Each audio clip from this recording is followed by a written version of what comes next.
আমাদের গোয়েন্দা তথ্য যা আছে এই মুহূর্তে আপনার সেটা আমরা বলছি না, বাট আমরা তদন্ত সম্পন্ন হলে আপনারা এই বিষয়ে জানতে পারবেন।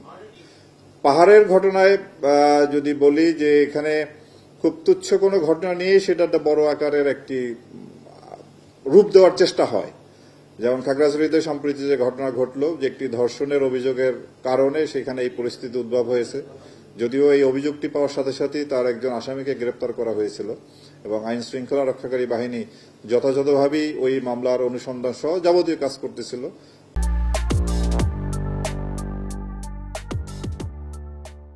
তারপরও আমরা দেখলাম যে সে পরিস্থিতি সেখানে উত্তপ্ত করা হয়, অশান্ত করা হয়।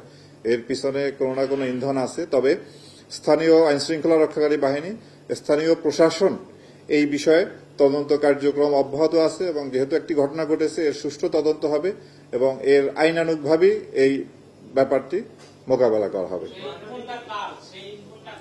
এটা এই নিয়ে তদন্ত চলতেছে, তদন্ত শেষ হলে আমরা বুঝতে পারব। ধন্যবাদ। আমাদের গোয়েন্দা তথ্য যা আছে এই মুহূর্তে আপনার সেটা আমরা বলছি না, বাট আমরা তদন্ত সম্পন্ন হলে আপনারা এই বিষয়ে জানতে পারবেন।